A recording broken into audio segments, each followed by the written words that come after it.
Shalom, Grand Rising, Oseo, Halito. Welcome to the video, welcome to the channel. I am your brother Daniela. Sorry.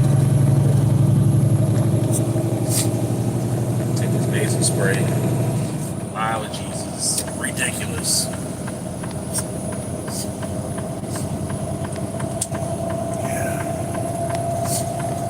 Allergies is crazy. I've always had like allergies since I was a kid.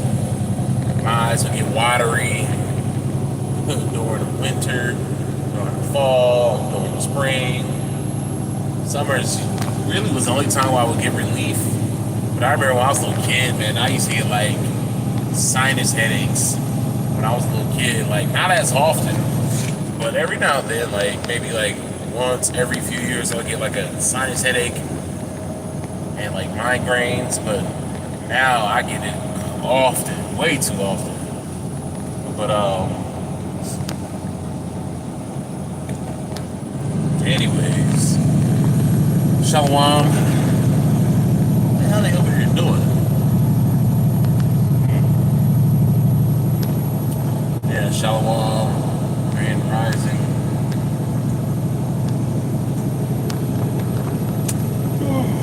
All is well. All praises to the Most High. Oh, man. Tomorrow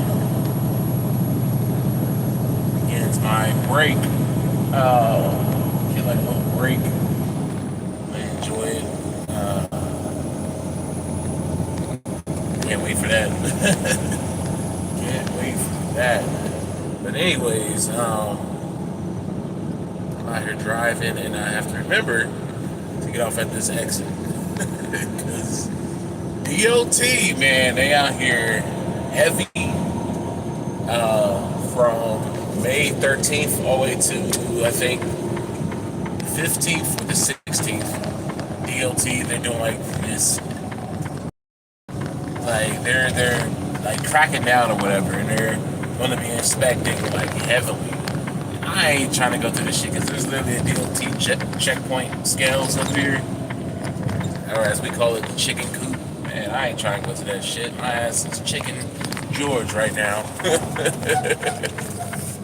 and I am not trying to go to the chicken coop because during that time, like during this time where they do the DOT checking, I forget they have a name for it, man, like DOT blitz or whatever.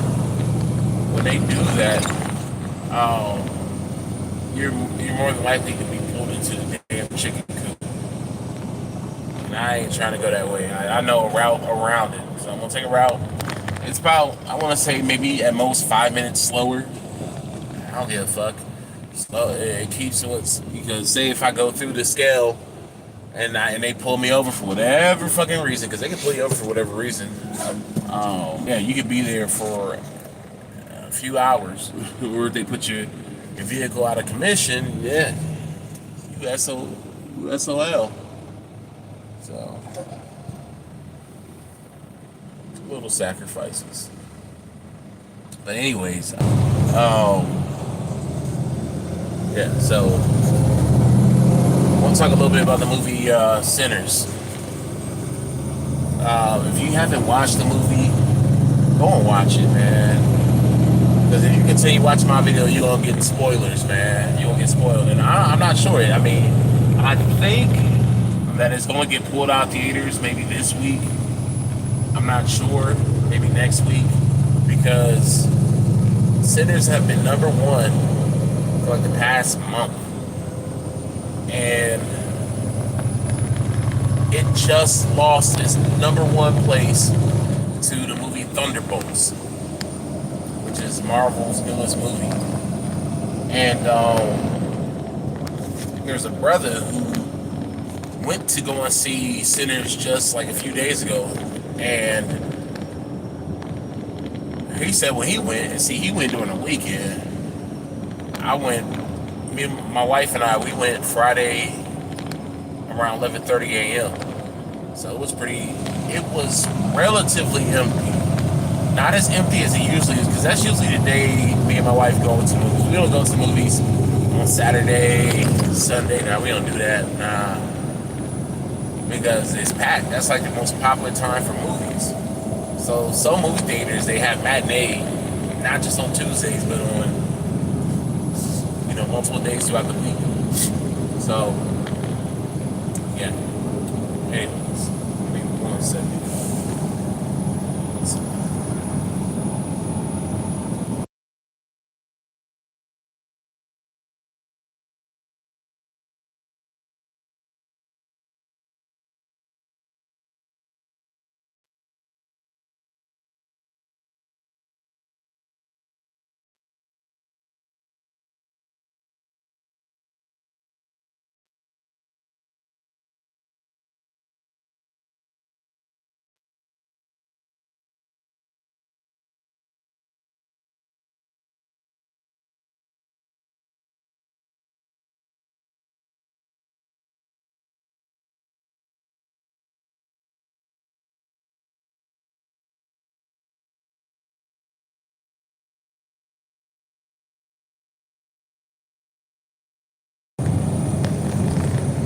I'm back.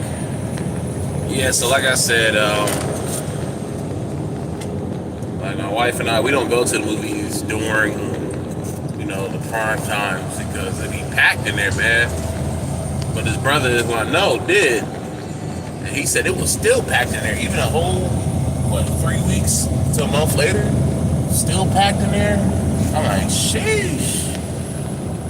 Yeah, but my wife and I, we went last week to go and see it. And I'm telling y'all, that is a excellent movie. That's a superb movie, man. Like, if you haven't watched that movie, I don't know what you doing. I watched it, like, the only reason why I watched it a few weeks late was because my wife, she was really into it. And I kind of I mentioned to her several times to get her interested. But when I saw the movie originally, when me and my wife went to go see another movie, we saw the trailer for it, I was immediately interested. I was like, oh shit, it's a Michael B. Jordan movie? And back during the 1930s, during Jim Crow and vampires? Oh yeah, I gotta check this out. My wife, she wasn't really interested. And see, my wife, she don't really like action movies. And I don't get it. Action movies are kind of some of the best movies. And a lot of the action movies, which are usually your blockbuster movies, they usually have way more symbolism in them than any other type of movie. It's usually action movies, then like your scary movies, like, Exorcist and all that stuff. Then, everything else usually doesn't have. Okay, and then also your thrillers too. So your action movies, your thrillers, and your scary movies, those usually have a lot of symbolism in it. While other type of movies really don't. And those are the type of movies my wife really don't like. I mean, she watches thrillers, but she really don't like. And she watches scary movies sometimes, but she don't really like action movies, your big action movies. I do. I love the big action movies. But this movie, it's like kind of like all three of them wrapped in one. It's action, it's a thriller, and a horror movie all in one. It's a very good movie, y'all. I mean, the story was great. The acting was good. Like, I can't really pick one bad thing about the movie. Now, the brother who went to go and see the movie Friday, he had some complaints, and I'm like, dude, I think you're just overthinking it. Even though the movie provokes people to thought, I'm like, dude, I think you overthinking it, or you're not thinking enough, or something. I don't know, because he said he felt like the ending was rushed, and I'm like, what do you mean the ending was rushed? I mean, it went down the way it went down. I don't understand what he mean by that. But also, I'm gonna get to the other part in a second, what he said about the movie. Right? So I'm gonna try not to run through the entire story of the movie. I'm gonna try to jump around to parts. Hopefully I don't forget things, but Anyways, the movie is about two brothers, like two actual brothers. And shout out to Michael B. Jordan, man, because he did a phenomenal acting job playing two characters in a movie, right? And not just playing two characters, but playing it well. Like, I truly was immersed in their acting and even forgot that Michael B. Jordan wasn't a twin. Like, the characters were believable, especially how they played off of each other, how he played off of himself. That don't even sound right, but yeah, you know how you want good chemistry. Man, this dude had good chemistry with himself, playing two different people, and that's kind of difficult to pull off with such precision. You know what I'm saying? He did it extremely well. I'm like, damn. Like, I really bought into the illusion. I didn't keep reminding myself, this is the same guy. This is the same guy, right? But he was playing twins, and he did it exquisitely, man. Like, he did it. This movie was a chef's kiss, man. It really was, man. It was an excellent movie. And I would highly recommend you guys to go and check it out. Because I'm going to watch it when it drops on streaming. Oh, yeah, I'm definitely watching it again. Because I'm telling you, this movie has to be watched multiple times to get all of these things. I got a lot of them, but not all of them. All right? Sorry, let me see. Let's set over here.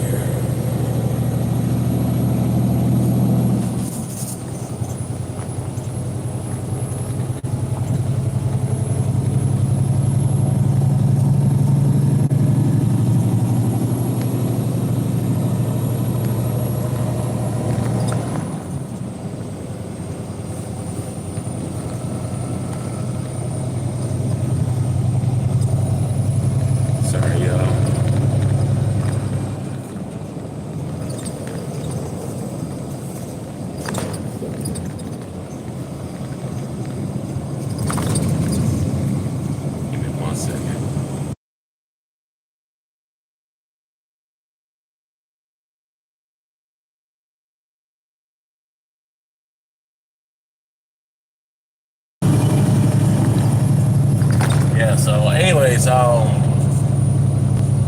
like I was saying, great movie. I'm gonna watch it multiple times. Now, like I said, the movie takes place in the 1930s in Mississippi. I believe the town was Clarksdale, Mississippi, in the early 1930s. So this was during the Jim Crow era. And, you know, it's two brothers. Their name is Smoke and Stack. Now, they're returning back from Chicago to Mississippi after they had went off to fight in a war. I believe one of the world wars, I can't remember which one. Could have been World War, I think it may have been World War One.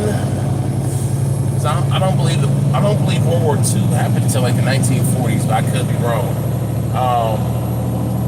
But anyways, they went and fought in World War, one of the world wars, we're just gonna say that, right? And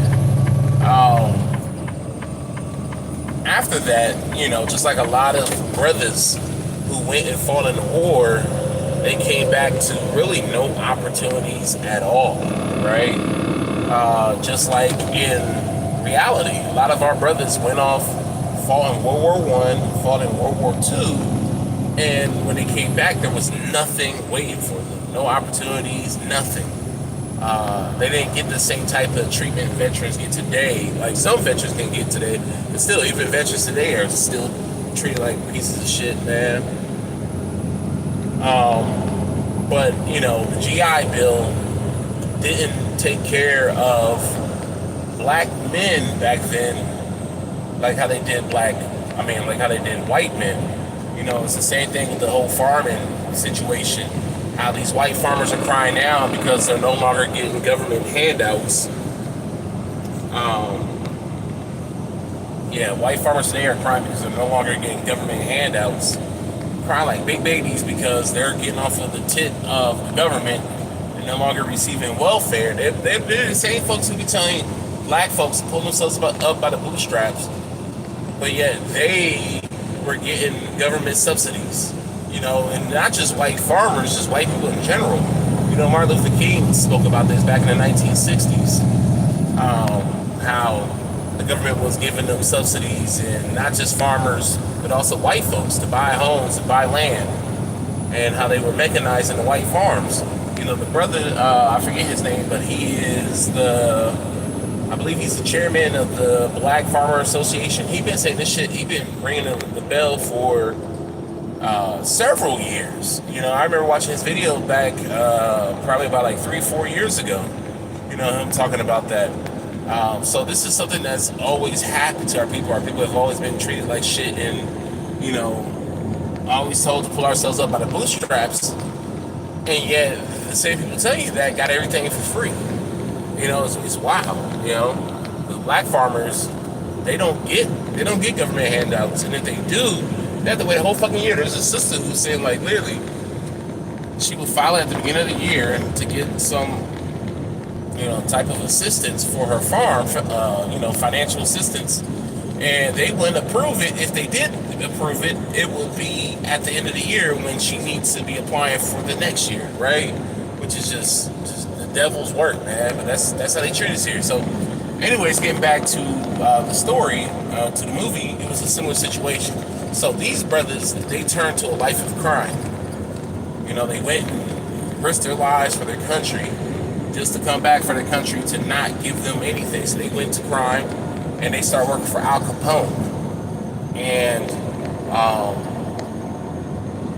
while working for Al Capone, of course, they did their dirt. But I believe, and I can't remember exactly, but I believe that they had either robbed Al Capone or robbed somebody for that money. I think they may have robbed 2 different entities. I'm not sure. But anyways, they came up with a bunch of money, and they decided to move back down to Mississippi to open up their bar, right? So in the process of doing that, they had to go around and hire several people. One of the people that they hired was their younger cousin named Sammy. Sammy, he is one of the protagonists of the movie. He's like one of the leads in the movie. So you have the Smokestack twins, and then you have Sammy, and then you have another individual who I'll bring up shortly. And the reason why I say that these people are leads is because you get to learn about them, And this movie does a good job at telling you or filling you in on the character's background and their character, who they are, where they come from, their relations to the main characters. And he does such a good job at that you actually care about the characters, right? In some movies, you just don't give a damn. You're like, why do I even care about this person? I don't care. Oh, we're supposed to feel sad that this person's about to die, but honestly, I don't give a fuck, because I don't even care about this person enough. Like, I don't know their story. I don't, and that's essentially how this was. It was one of those type of situations. Like, you don't give a fuck. So, anyways, we meet Sammy, and Sammy is essentially, like I said, he's one of the main characters. He's the younger cousin of the Smokestack twins, and that's the twins' name. The guy who wore the blue, his name was Smoke, and then Stacks was the one who wore red. Now, I'm not exactly, okay, so, I just mentioned the colors that they wore, right? And this movie dealt with duality, it dealt with, yin, yin, and I'm still trying to figure out why the colors were placed on the brothers in the way they were placed on them, because the brothers, even though they were twins, they were different. It was a stark difference between the brothers' characters. Smoke, he was more serious. He was cutthroat, but at the same time, he was more organized, right? He was more organized. He was more cold-blooded, right? He got to the point. While Stax, he was more relatable. He was more laid back. He was more carefree. You know, he was tricky. You know, he lies. And he was a little bit more unorganized, right? That was Stax. Now, they wore red and blue. And I'm trying to understand because I would think that the colors will be switched because, like I said, Stax wore red. He was the more careless one. And Smoke, he wore blue. He was the more serious one, more straight to the point, more aware of what's going on, right? So I'm like, what is Ryan Coogler trying to say? And that's the director, by the way. Great director. He worked on Black Panther, both Black Panther movies, and Creed, and another movie too. I can't remember the name of it. All of them had Michael B. Jordan in it. But anyways, I'm like, the colors are kind of backwards, right? Unless he knows something that I don't know, right? Because when I think of red and blue, I think about the red pill and the blue pill. I think of Matrix. And the blue pill, which is blue, what Smoke was wearing, represents falling back to sleep, being a part of the world, you know, being a partaker in the rat race and just staying asleep, right? While the red pill is liberation, freedom, being awake, right? Being aware. So I kind of thought the colors were a little backwards, right? But who knows? Maybe he knows something I don't know. Maybe there was something in the movie I missed, you know, that would explain it. I don't know. But this movie has a lot of symbolism in it, a lot of symbolic, subliminal messages, man. I'm telling y'all gotta check this movie out, right? So anyways, going back to the younger cousin, Sammy. Sammy is a young, gifted individual. This young man loves blues, and he has a guitar. He loves singing the blues. When he first woke up on a plantation because that's where his people are. And the plantations in Mississippi, they're sharecroppers. Like, I'm not gonna say all of our family were sharecroppers, but a lot of our families were sharecroppers, you know. I have family members that were sharecroppers. And then I have family who owned their own land, right? I had a lot of family that owned their own land. Especially in the Virginia and Carolinas. Yeah, my family owned a lot of land, right? But sharecroppers were essentially people who got a part, they got to keep a part of their land. Eventually the land will become their own after they worked a certain amount of that land, and essentially they would share the crops that they would grow on the land that they were allowed to have, right? So anyway, Sammy was on a sharecropper plantation, and of course, you know, that's living, you know, in poverty. So you can tell that his character wanted more than that. And his father was a pastor at the church. And a little bit of the information that we were given on him is that he used to be a part of his father's church. I guess he used to sing in the church. So that's how he got his singing skills. But his cousins, Stax, I believe, gave him a guitar and told him it was like a famous blues player's guitar, right? So he took on to singing the blues. And so they go and pick Sammy up. They pick him up because they wanted a music act in their, in their club, which they was calling a juke joint, right? And also I think they was just bringing them just to bring along because that's their little cousin or whatever, right? So, anyways, throughout the first act of the movie, they're going through and they're like hiring. They're going to find people. Well, first the brothers, they actually split up. They split up after they picked up Sandy. Stax, his job was to go and find and hire a jazz musician and bodyguard. I believe that's what Stax was supposed to do. I could be wrong. Smoke may have went and got the bodyguard, but Smoke, his job was to go and take the truck, I guess, with all their stuff in it, all their equipment, tools, and other stuff, and to go and buy liquor and food for the juke joint. So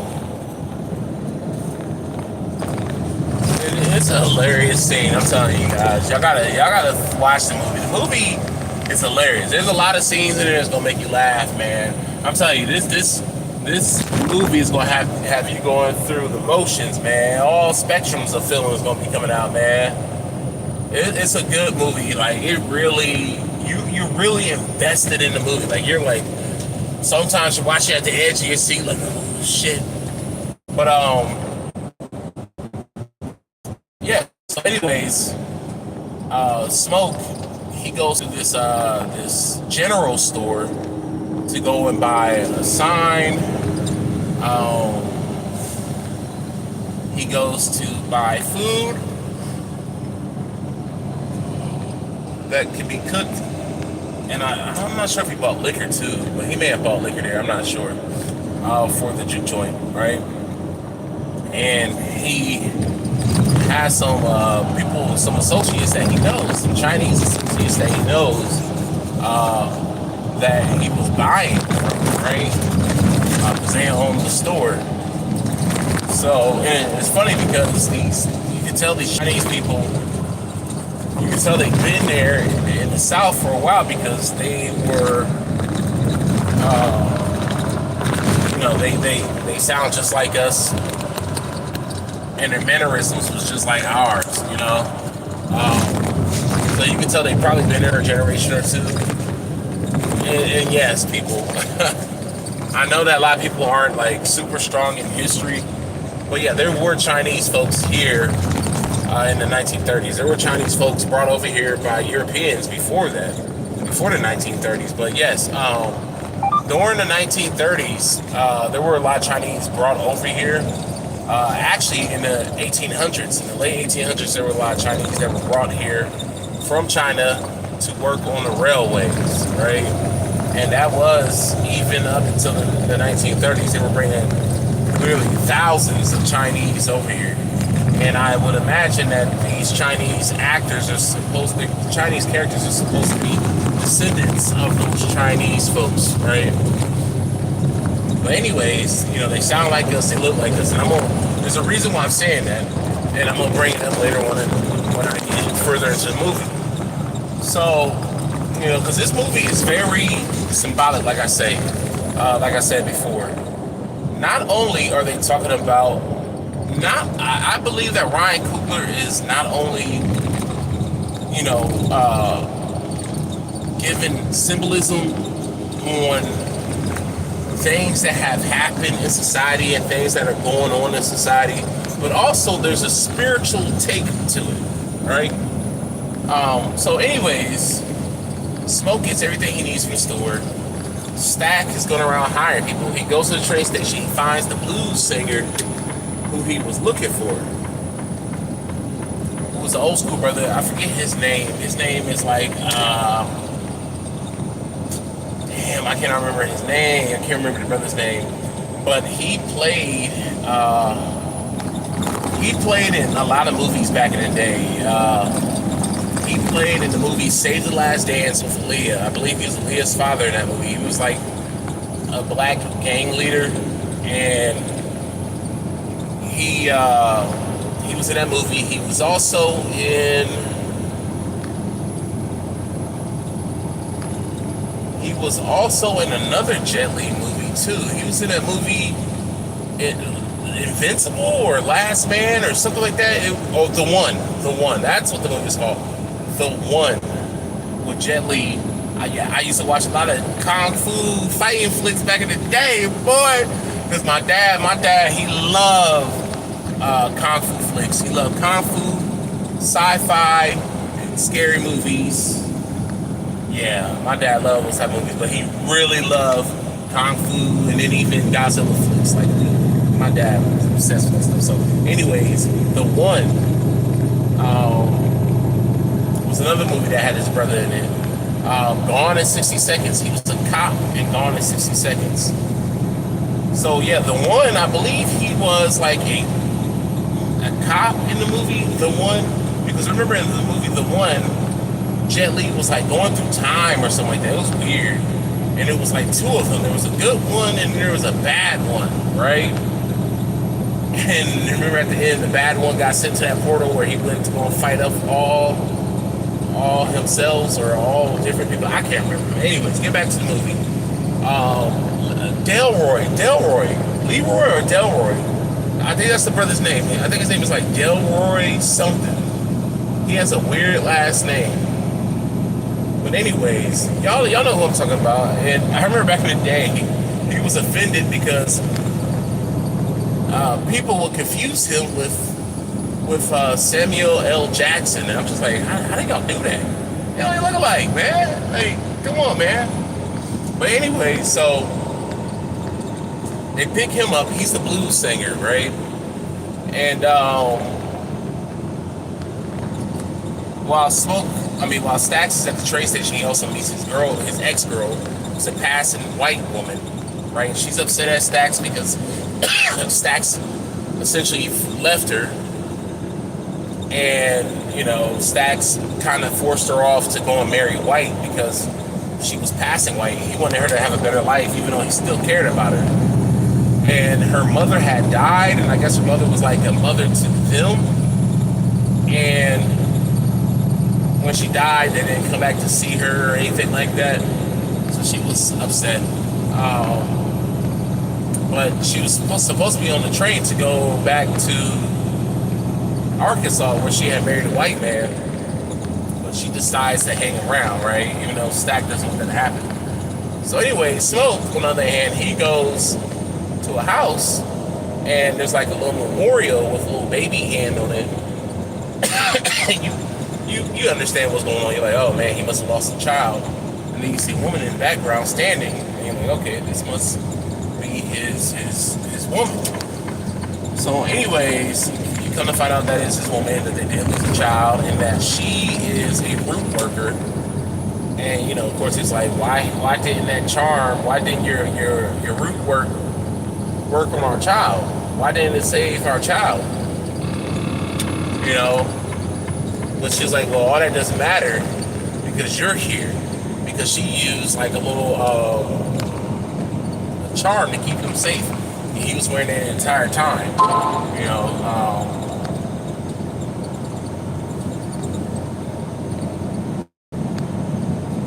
Damn, I just noticed something. I can pull over real quick.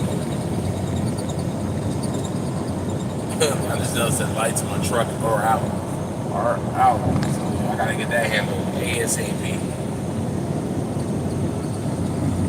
Yeah, because I can't be riding around with my lights out. Not at all. So I'm about to jump out real quick. And then, once I get up this damn hill.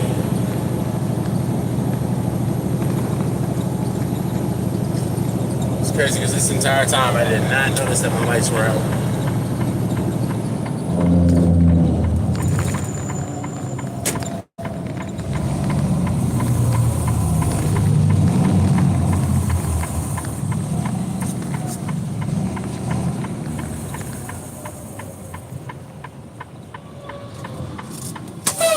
right, I shall return.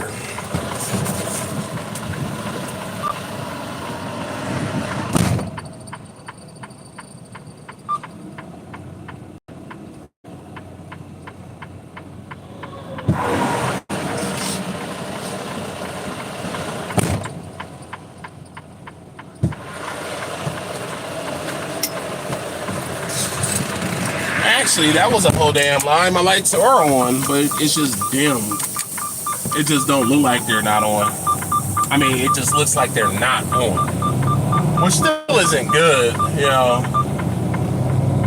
Because DLT, they will pull you over for your lights not looking like they're on.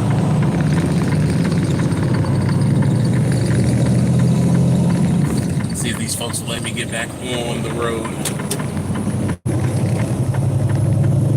Yep. Cool. I don't know why that turned itself off. I remember that was happening before where it was turning itself off. I don't know why. But anyways,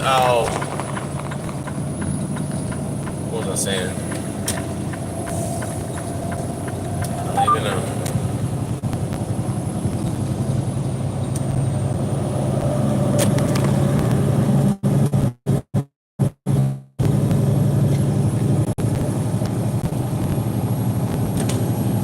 Yeah, so like I was saying, you know, his woman was in group work, and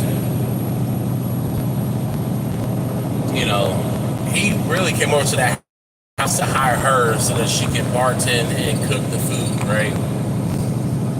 So, anyways, you know, they get everybody they need. I forgot Stacks. He also went and got the bodyguard too. It could have been Stacks. I'm not sure. But one of the twins went and got the bodyguard. His name is Cornbread. Big light-skinned brother. And then, you know, they go to another scene. And I can't remember if this scene was at the beginning of the movie or if it was after the scene where they go to the town and they buy everything. But I think it may have been after they bought and went and got everybody. There's a scene where these Choctaw men are chasing this white guy, and when this white guy jumps out, like, his back is steaming. And I'm just like, really, Ryan? Really? After Black Panther 2, the Atlanteans, where you showed the Mayans looking like how they're supposed to, looking like us, you gonna go and show the Choctaw as being Asiatic? Like, Ryan, what are we doing here, brother? What are we doing? Anyways, he did that, but I'm not sure if he did that because, you know, he didn't want people crying and complaining, because I feel like Ryan Coogler knows more than meets the eye. I think that he knows who we are, but since he has built such a reputation off of his Black Panther movies, you know, dealing with Africa, that he's not trying to forsake his fan base, right? But he did throw that Easter egg in Black Panther 2, showing what the Mayans looked like. That they didn't look like the people in the movie who were claiming to be Mayans, right?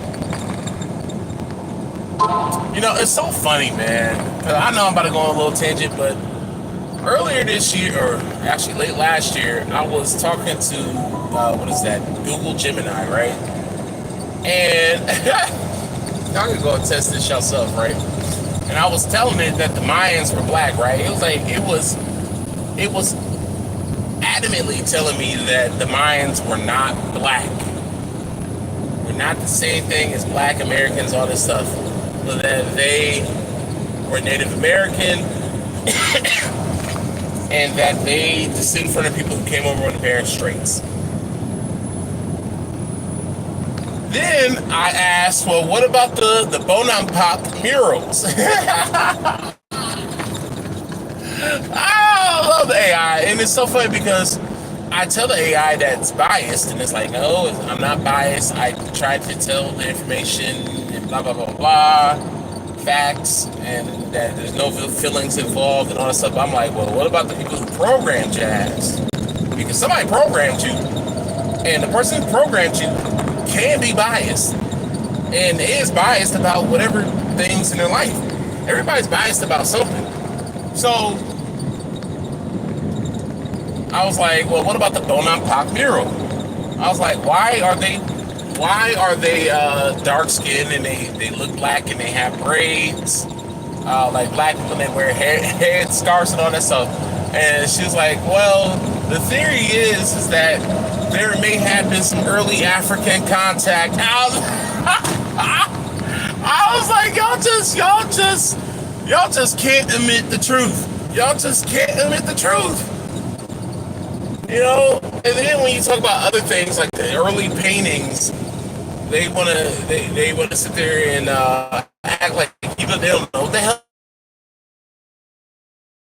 They have the same bullshit excuses as these damn white supremacists, these natives, and all these other people who want to deny us so-called African Americans of our American Indian heritage. You know, it's so hilarious. But anyways, going back to Ryan Coogler, you know, I believe he knows the truth. He knows who we are as a people, you know. But he still has to, he can't bite the hand that's feeding his ass right now, which are these white folks. So,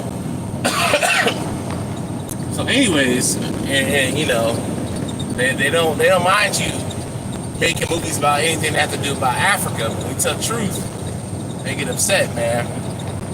But anyway, so damn, oh shit. Sorry, I just saw a car on the side of the road and I was like, It's a car that has on the back of the window $500 down. And yeah, that car is down. That car is down and out for the count, man. But anyways, what was I saying? So yeah, they had the Asiatic Native Americans in there. Disappointing, but it is what it is. Anyways, they was chasing this guy down. Well, the guy, he runs to these white people's homes, and they're like, hey, what's going on? And he's like, man, the Choctaw chased me. And they're like, well, the Choctaw isn't from within several miles of here, so you gotta be tripping. So anyways, the Choctaw come, and then they let him in the house, because, you know, they're gonna align with the white brother, their brethren, and they let him in the house. Long story short, the dude who they let in is a damn vampire. They let him in, he bites them, both converts them to vampires. So anyways, later on in the movie,